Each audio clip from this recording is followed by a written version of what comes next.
we've got to the last chapter for this course. Chapter 10 is about conic sections and calculus.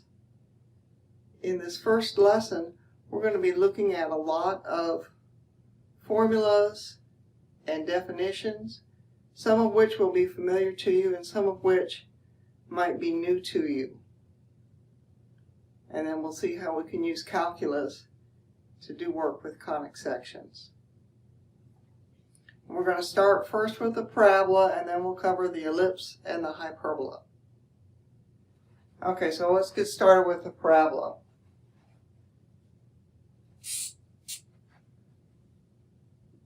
A parabola has two defining factors, the focus and the directrix.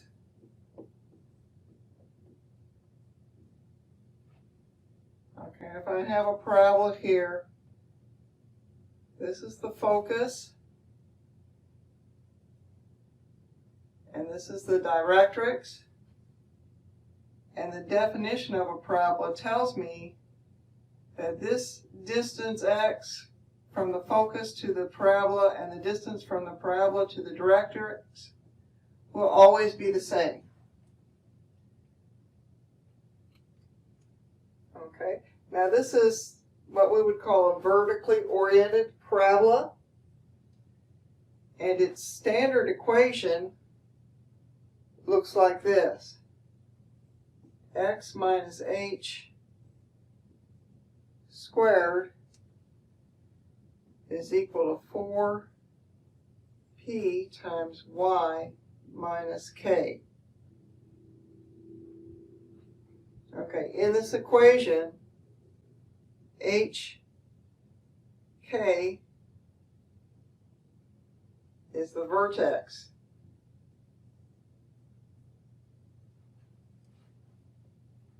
Okay, and the vertex would be this point that's just halfway between the focus and the directrix, and is the turning point of the parabola. Okay, the equation of the directrix for this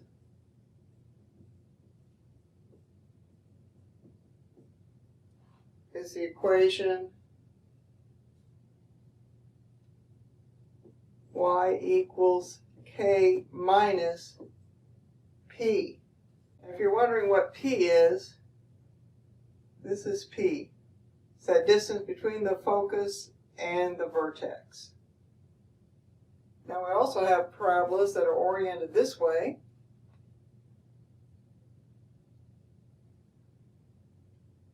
And they still have a directrix. This time the directrix is vertical.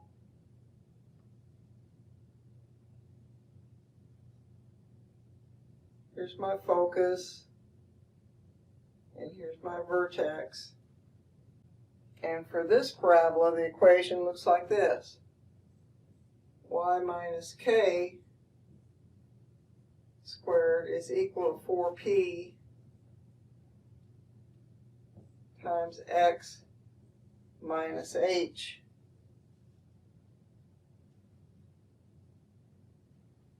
And here,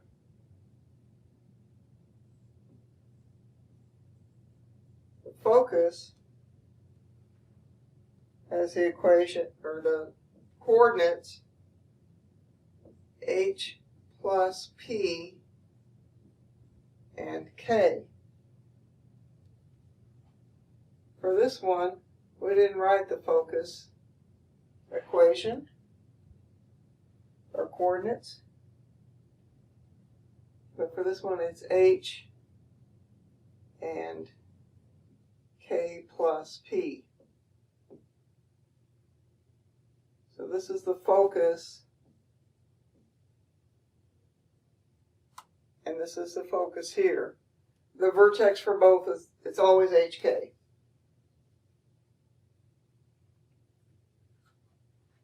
Okay, so let's look at how I can find that vertex if my equation's not in that form. Let's look at this equation. Y equals 1/2 minus x minus 1/2 x squared.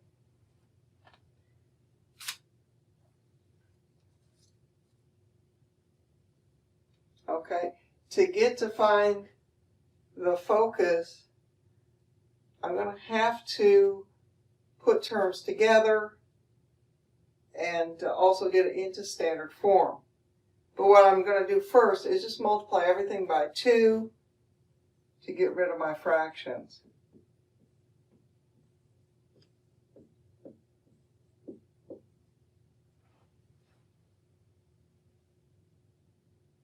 Okay, and now I'm going to group the terms. Since I've got an x and an x squared, I'll put the minus out here and put parentheses around that like that. Okay, now I'm going to complete the square.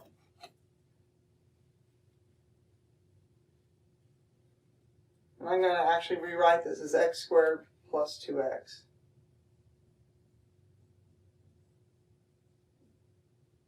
Okay, to complete the square, I take half of this number and then square it, so I get 1. So I'm going to add 1 in the parentheses, which is really subtracting 1. So I have to add 1 on the outside as well. So this is now a 2. And so I've got 2y is equal to 2 minus x plus 1 squared. Okay, now I'm going to move this 2 over here. So I have 2y minus 2 equals negative x plus 1 squared. And then I'm going to multiply everything by negative 1 so that this is positive, and this is now negative.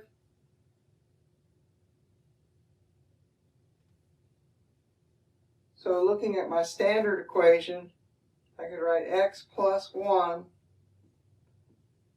squared is equal to negative 2 times y minus 1.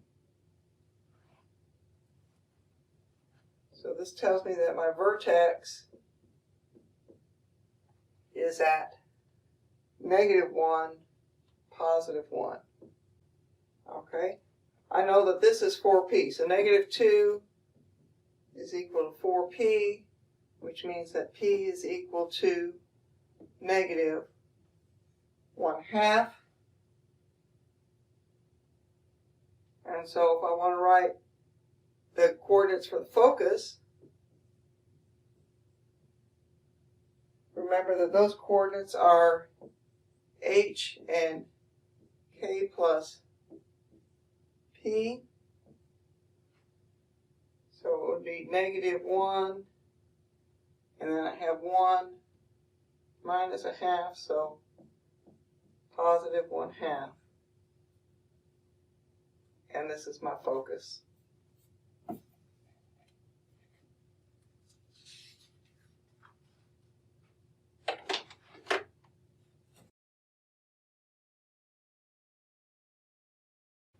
Another thing that we want to do with parabolas from time to time is to find what we call the chord length, or the latus rectum, which is a line that's perpendicular to the axis of symmetry and goes through the focus out to either side of the parabola. That's the latus rectum. And then we're also going to find the length of the curve between the two endpoints of the latus rectum. So I've got my parabola here. Here's my focus. And I'm going to put this on a coordinate plane right on the y-axis so that the point here is 0, p.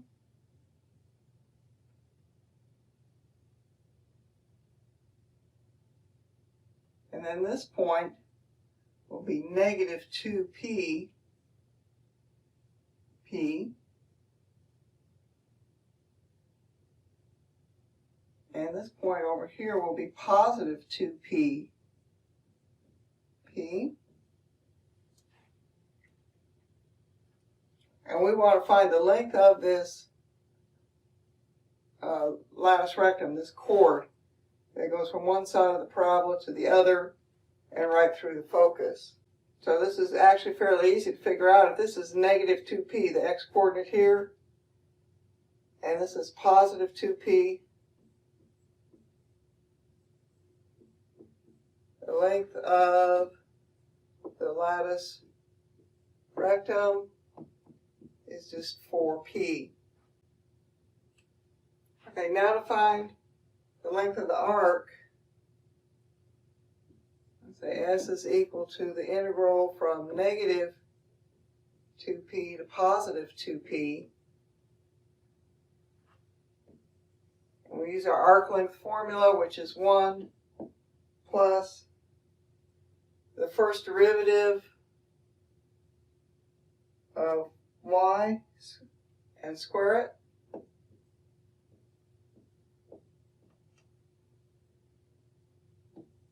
Dx. And we're going to use for y is equal to x squared over 4p. Going back to our standard form and leaving the h and k out, because we're assuming that this is at 0, 0. So if y is equal to x squared over 4p, then y prime is x over 2p. And so my integral is from negative 2p to 2p, square root of 1 plus x over 2p squared dx. Okay, I can simplify this and get 1 over p. I'm going to change my integral. Instead of going from negative 2p to positive 2p, I'm just going to start at 0 and go to 2p, because I know I can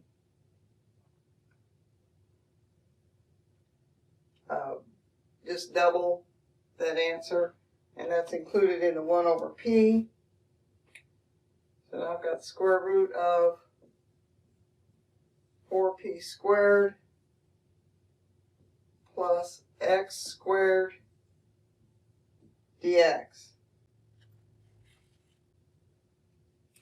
Put this s back here.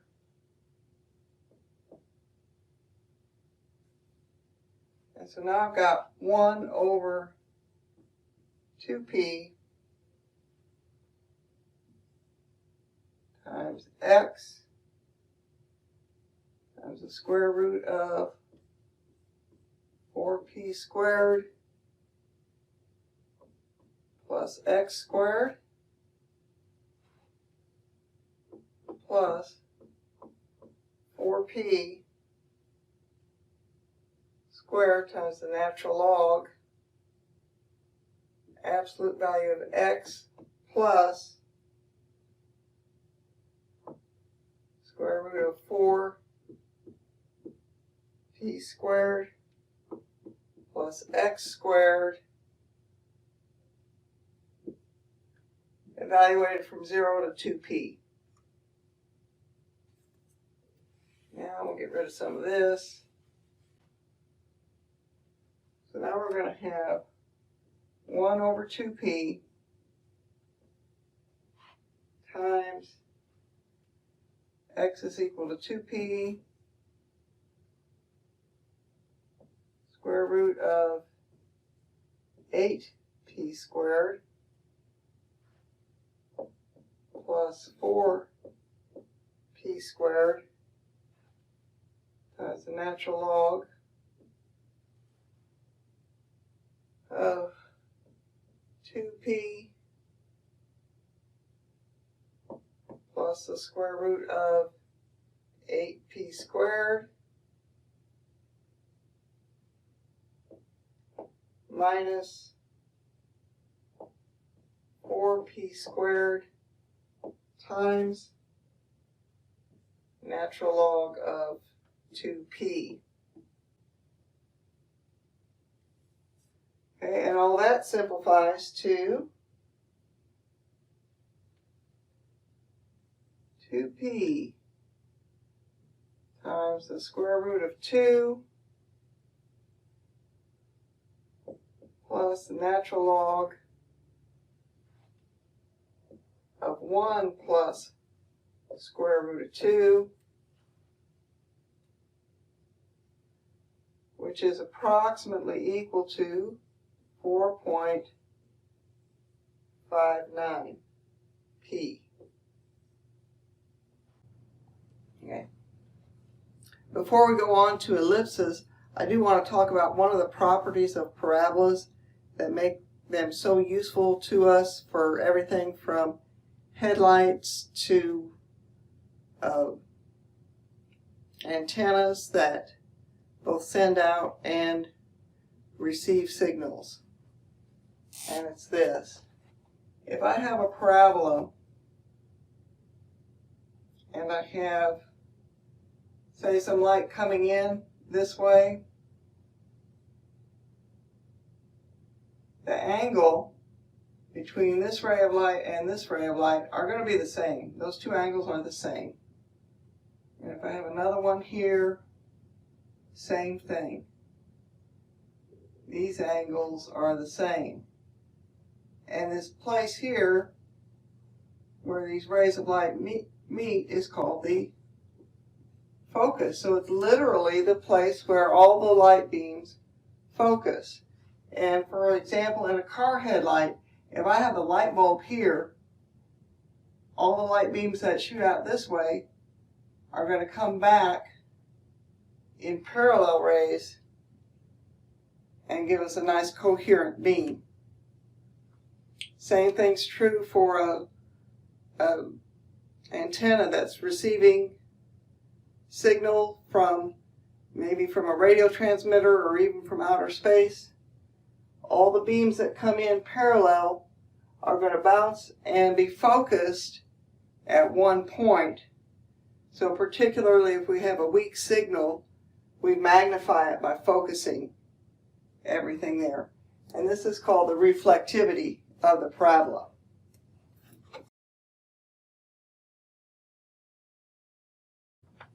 Okay, we're going to look at ellipses now. And I'll start with the ellipse standard equation. X minus h squared over a squared plus y minus k squared over b squared is equal to 1.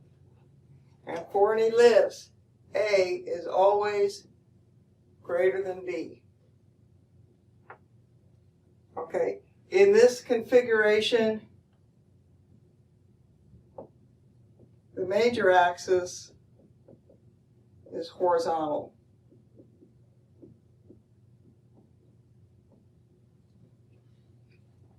Okay, if I want the major axis to be vertical,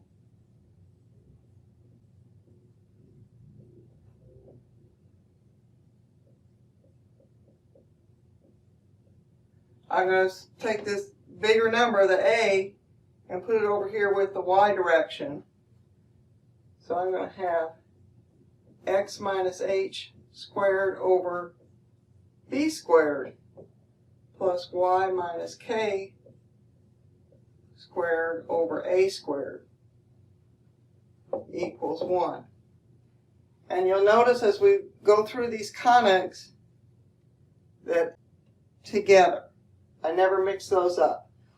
In this case, I move the b over to be with x and the a with y. And I can do that, but the h and k stay with x and y respectively. Okay, another thing for ellipses, say c squared is equal to a squared plus b squared.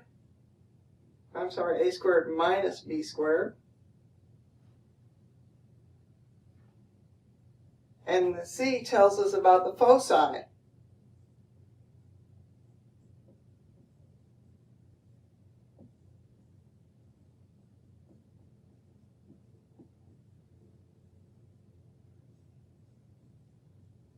Okay. The foci are C units from the center of the ellipse.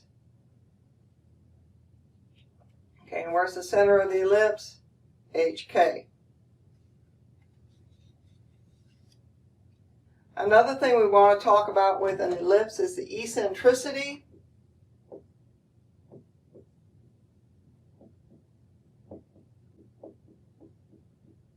Eccentricity we represent with the letter E. This is not the same as the letter E that we use in association with the natural exponential function. That's 2.718. This E is a different E.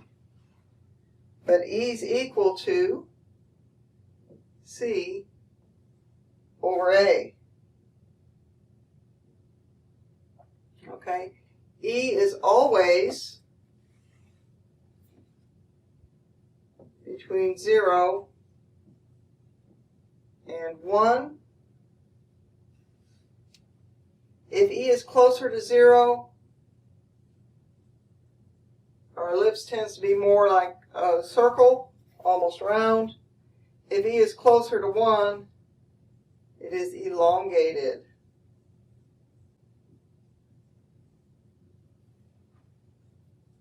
Okay, so kind of more flattened out. Okay, so let's work on a problem with an ellipse. Okay, we want to find the center, the vertices, and the foci. Okay, the foci are going to be inside the ellipse. The vertices are going to be at the opposite ends of the longer axis, the major axis. So here's my equation. 4x squared plus y squared minus 8x minus or plus 4y minus 8 equals 0. Okay, and the first thing I'm going to do is organize this a little better. I'm going to put the x terms together, I'm going to put the y terms together, and I'm going to move the 8 to the other side. So I've got 4x squared minus 8x plus y squared plus 4y equals 8.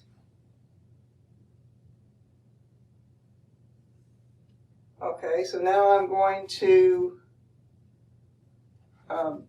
factor out the 4 here. I have x squared minus 2x. And then I want to complete the square. So half of negative 2 would be negative 1, and when I square it, it's plus 1. So now I've added 4. So over on this side, I'm going to have to add 4. Now I look at the y's. Nothing to factor out. I just need to complete the square. Y squared plus 4y. Half of that is 2 squared is 4, so I'm adding another 4. If I add 4 over here, I need to add 4 over here. And so now I've got 4 times x minus 1 squared plus y plus 2 squared is equal to 16. Okay, I know that this has to be a 1, so I'm going to divide everything by 16. 4 over 16 is going to reduce to 1 over 4. And this is now 1. So now I have the format that I need. Okay, 16 is bigger than 4, so this is the a squared. This is the b squared. So in this case, the a squared, the larger number is with y, so the major axis is going to be vertical. So you can see in the picture here. And this will be the minor axis. Okay, and we can see from these top two parts that the center HK is at 1, -2. So we found the center, and we want to find the vertices. And so erase a little bit here. So if the center is at HK,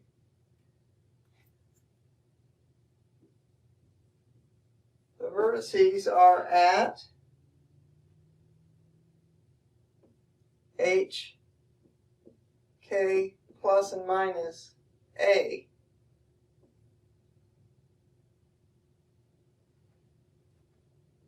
So they're going to be at 1. A is 4.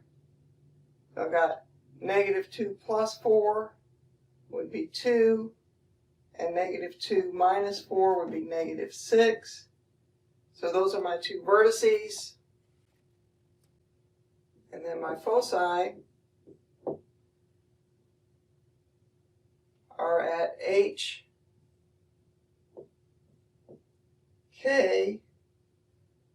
plus and minus C. Well, we haven't figured out C yet. Let's do that. Remember we said C squared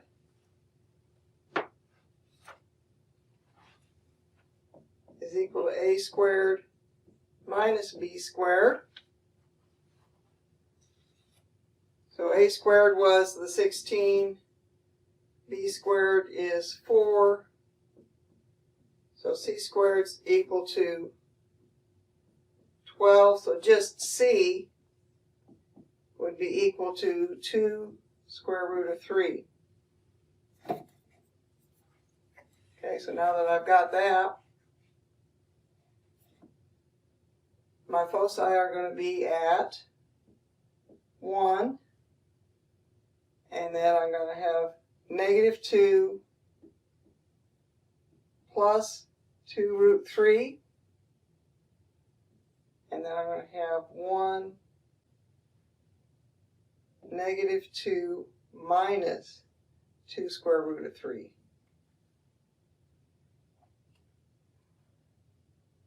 Okay, and those are my foci.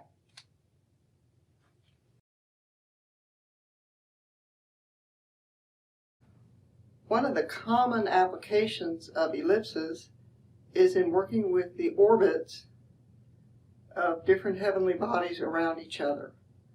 For instance, many people think that the moon orbits the Earth in a circle, but it's actually an ellipse with the Earth at one focus of the ellipse.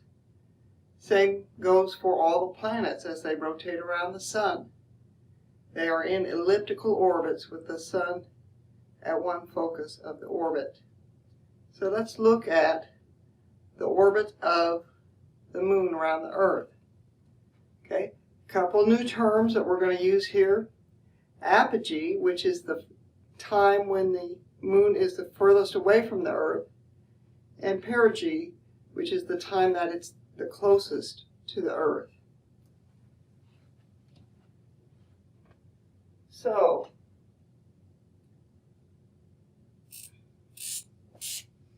I'll just draw a little picture here, and the orbit really is nearly round. So we'll say this is the Earth, and this is the moon. This would be the perigee, and this would be the apogee. And we're told that the major axis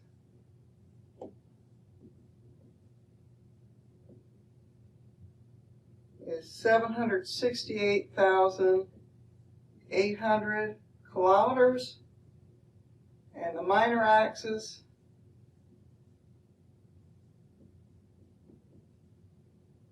is 767,641 kilometers. And we're asked to find the apogee and the perigee. So this major axis is equal to 2a, and the minor axis is equal to 2b. So we're going to divide those by 2 and get that a is equal to 384,400 kilometers, and b is 383,820.5 kilometers.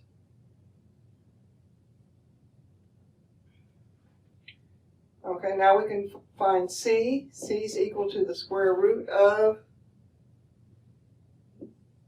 a squared minus b squared. So plugging in our numbers, c is approximately equal to 21,099 kilometers. Okay, so the apogee, the greatest distance is going to be c plus a, so 405,499 kilometers, and then the perigee would be c minus a, a minus c.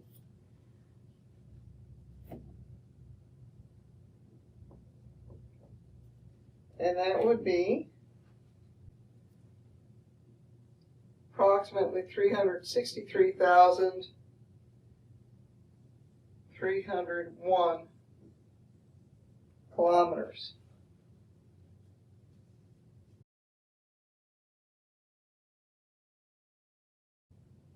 Okay, now that we can find the apogee and the perigee, the closest and the furthest distance between a focus and part of the ellipse, we're going to look at finding the circumference of the ellipse.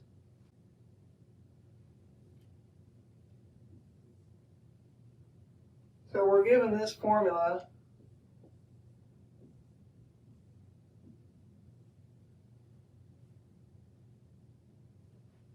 Sorry, not 2 pi, pi over 2. Okay, and I can go just to pi over 2 because ellipses are symmetrical. So if I find,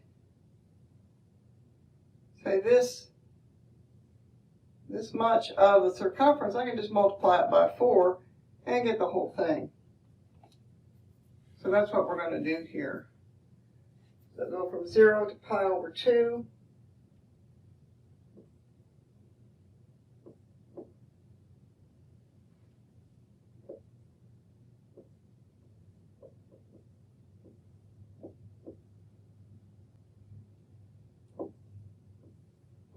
Okay, and remember that this e is not the constant e. This e is the eccentricity of the ellipse. Okay, so we'll just make a little note here. E is equal to c over a. Okay, so we're told that this is the formula. Now we want to prove it. Remember that y is equal to b over a times the square root of a squared minus x squared. You can get that from the general equation for an ellipse. Okay, and this function is differentiable for across the interval from 0 to a, except where x is equal to a. So we've got this integral. The circumference is equal to the limit as d goes to a from the positive side, negative side,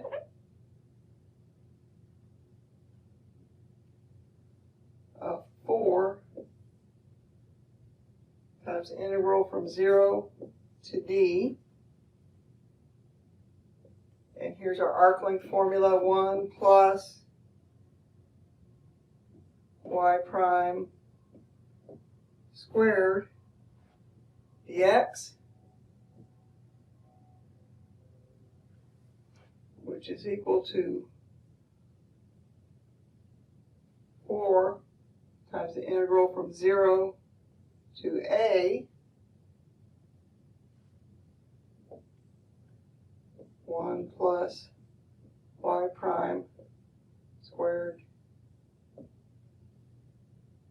dx, which is equal to 4 times the integral from 0 to a of 1 plus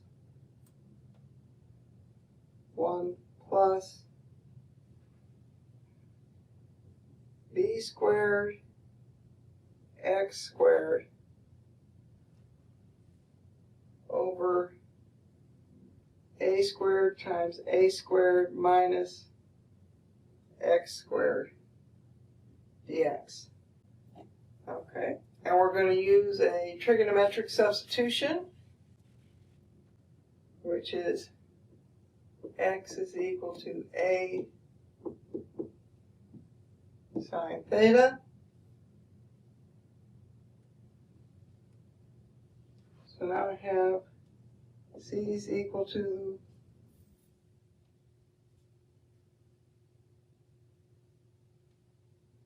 the integral from 0 to pi over 2. Oh, I forgot the 4.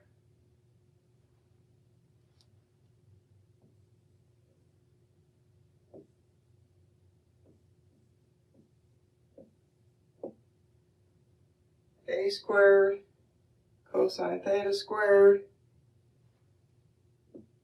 plus b squared sine theta squared d theta.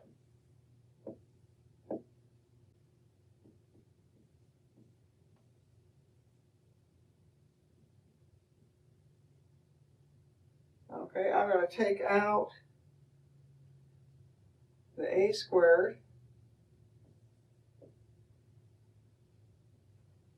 and change cosine squared to 1 minus sine squared plus b squared sine of theta squared d theta.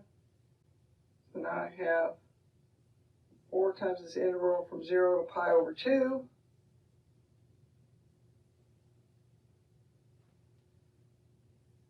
A squared minus a squared minus b squared sine of theta squared d theta.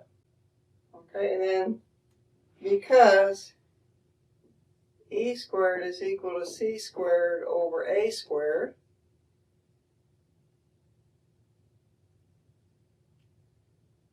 and that's the same thing. Make a little room here.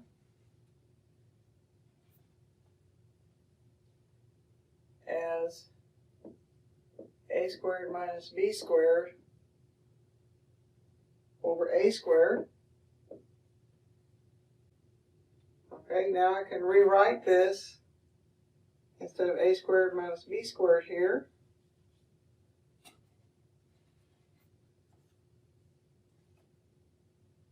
I'm going to factor out the a squared and have 1 minus e squared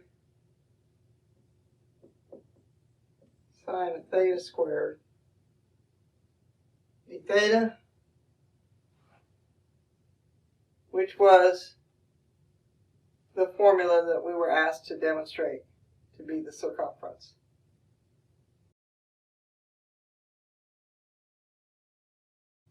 Okay, now that we've got the formula for the circumference, we're going to apply it to a specific ellipse.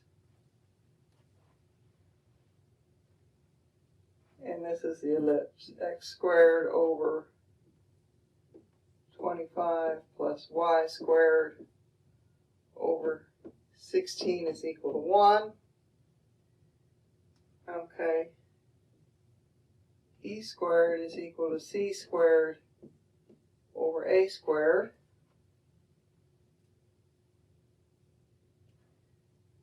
Which again is a squared minus b squared over a squared.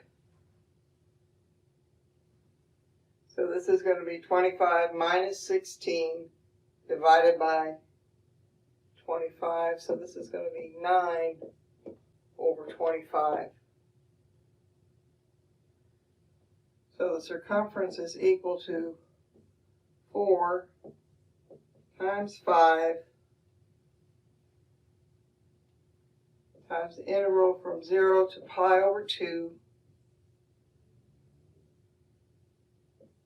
square root of 1 minus 9 sine of theta squared over 25 d theta. Okay, we're going to apply Simpson's rule with n equal to 4, which gives us c equals 20 times pi over 2 over 3 times 4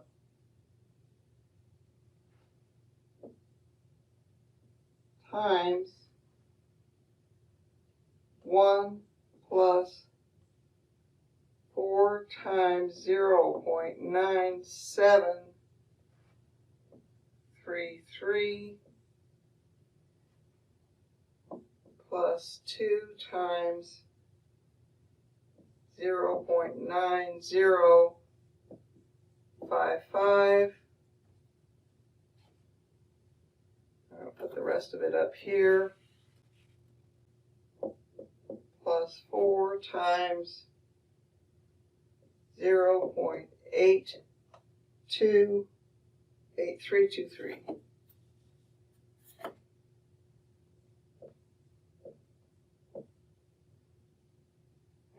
Plus 0.8. And when we work that all out, we get circumference is approximately equal to 28.36.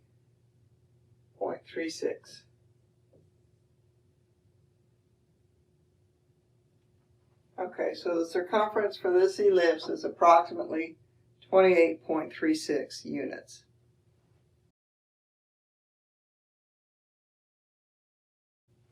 Okay, so we've done some work with parabolas and ellipses. We're going to move on now to the third conic section that is usually grouped with those two, hyperbolas. A standard equation for a hyperbola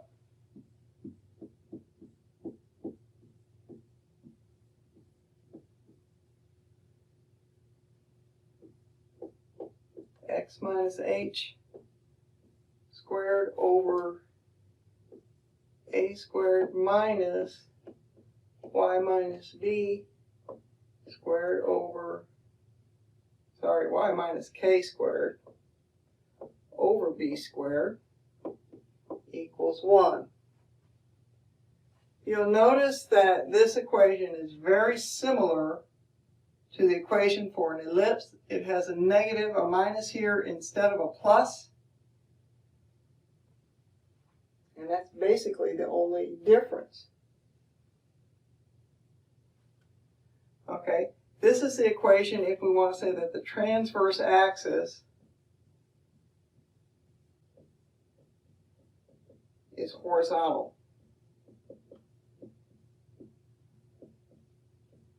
Okay, which means that this is what the hyperbola looks like. This is the transverse axis. So if this is horizontal, the x term is going to be first and the y term second. Okay, if I have y minus k first,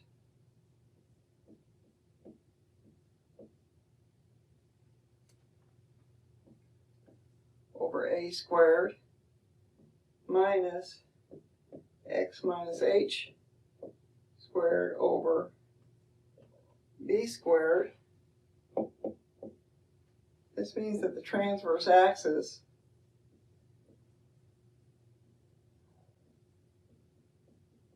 is vertical. So this hyperbola looks like this. And this is the transverse axis. For both of these, c squared is equal to a squared plus b squared. Okay, I'm going to keep this picture up here for a minute.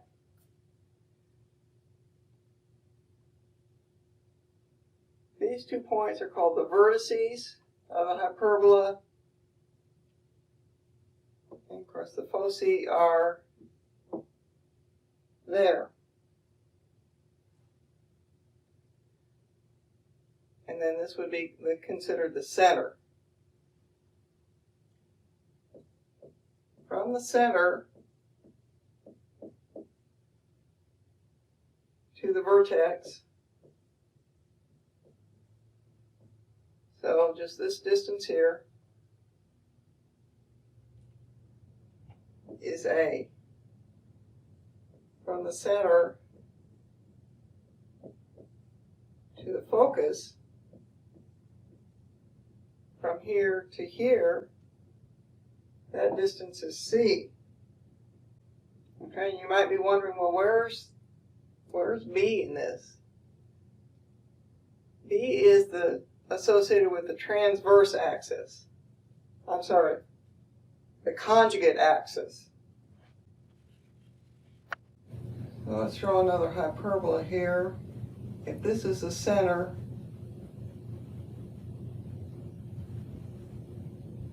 this is the conjugate axis. And the length of the conjugate axis is 2b. Okay, coordinates for the conjugate axis are h, k plus b, and h, k minus b. Those are the 2 endpoints, plus b, minus b. Another feature of hyperbolas is the asymptotes. Okay, and asymptotes are very useful when we're trying to draw a hyperbola. So let's see how that works. So I've got 4x squared minus y squared equals 16, and I want to draw this hyperbola. Okay, so I'm going to rewrite this in standard form, divide everything by 16.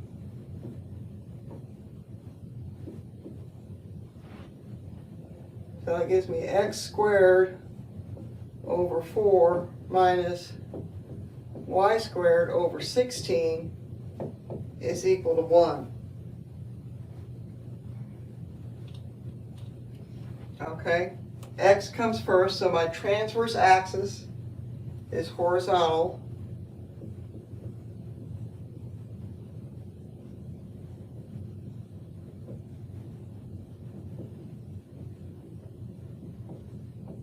which means that my conjugate axis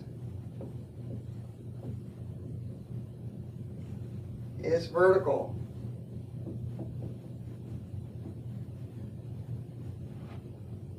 Okay, I don't have any h and k associated with x and y, so that tells me that the center of my hyperbola is at the origin.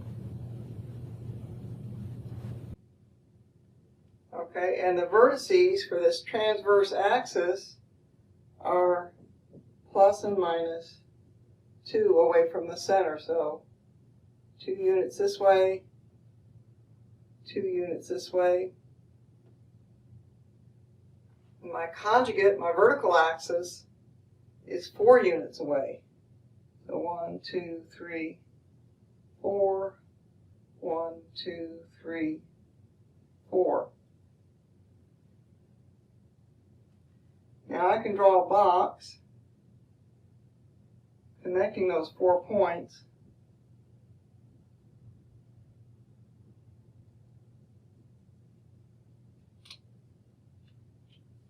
And then I'm going to draw diagonals of this box.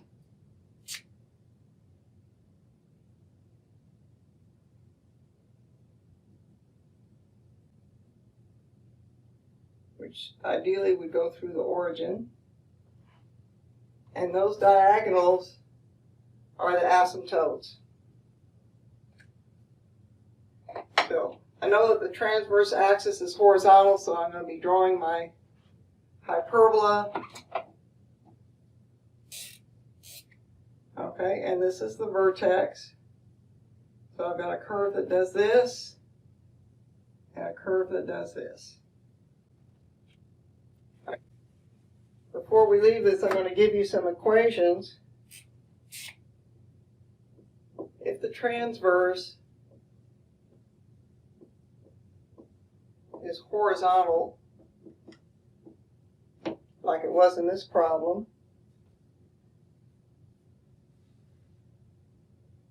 these are the asymptotes. Y is equal to k plus b over a times x minus h. And let's just say plus or minus. Those are my 2 asymptotes. They're always going to be the same except for the sign of the slope.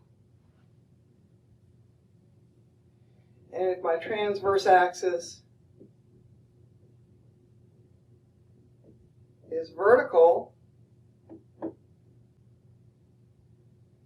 my equation is y equals k plus or minus a over b times x minus h.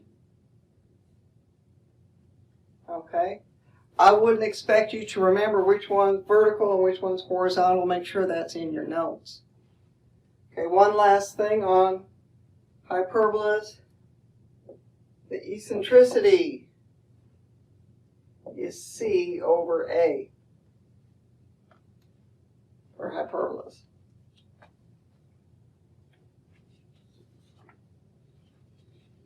And eccentricity is always greater than 1. If E is large, we're going to have hyperbolas that are kind of flat. When E is small, so not very much bigger than 1, they're going to be more curved.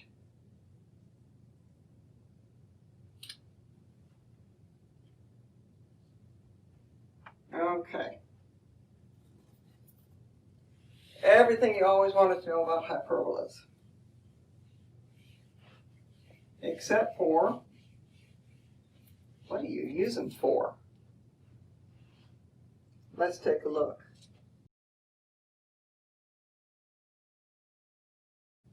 Okay, this is a topic that's kind of near and dear to my heart. Way back many years ago, before GPS was a thing, a lot of ships used hyperbolic detection systems to figure out where in the ocean they were. Okay? Driving a ship across the ocean is not like driving a car down the road. You can go pretty much any direction. The wind can blow you off course. And so it's very important that you know where you are on a regular basis. So let's look at this hyperbolic detection system. Okay, it says, 2 microphones 1 mile apart record an explosion. Microphone A receives the sound 2 seconds before microphone B. Where was the explosion? So we're going to draw a picture for this. And I'm going to have a point over here. This is microphone B.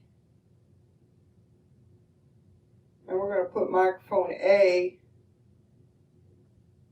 the same distance away on this side. And then we've got one leg of a hyperbola here. And we've got a point here.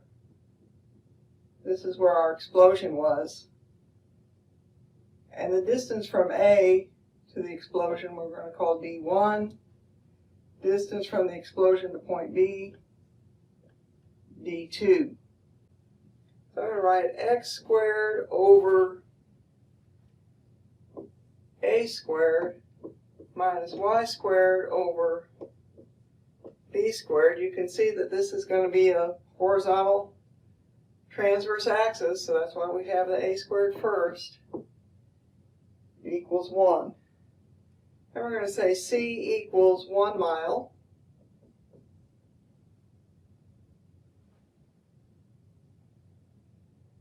over 2. So this is going to be, we're going to change it to feet, 5,280 feet over 2.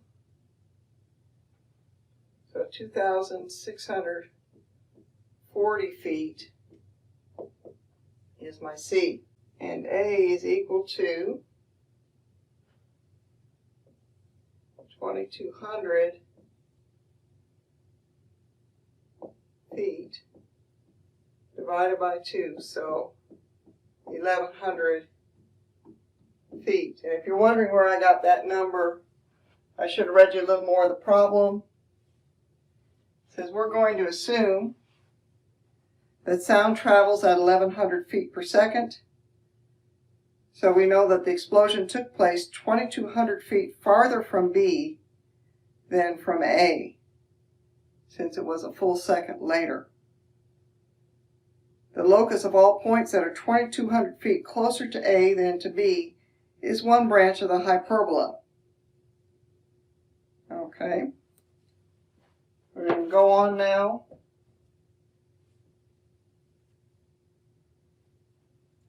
And use our equation for C. C squared is equal to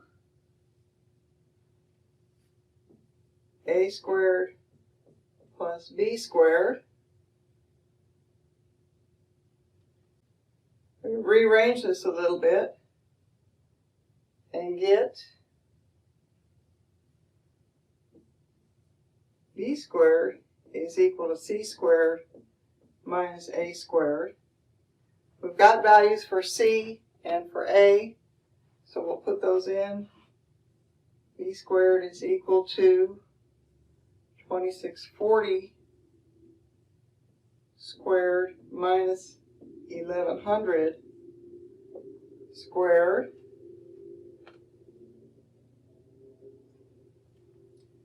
Which gives us 5,759,600. That's our B squared. So now going back to my original equation up here, I've got x squared over the 1,100 squared is 1,210,000. And then I've got y squared over 5,759,600. Okay, so somewhere on this curve is where my explosion was. Okay, I don't know where exactly on that curve, but by using this hyperbola and maybe another hyperbola that's oriented in a different direction, I can see where the two hyperbolas intersect and determine the location.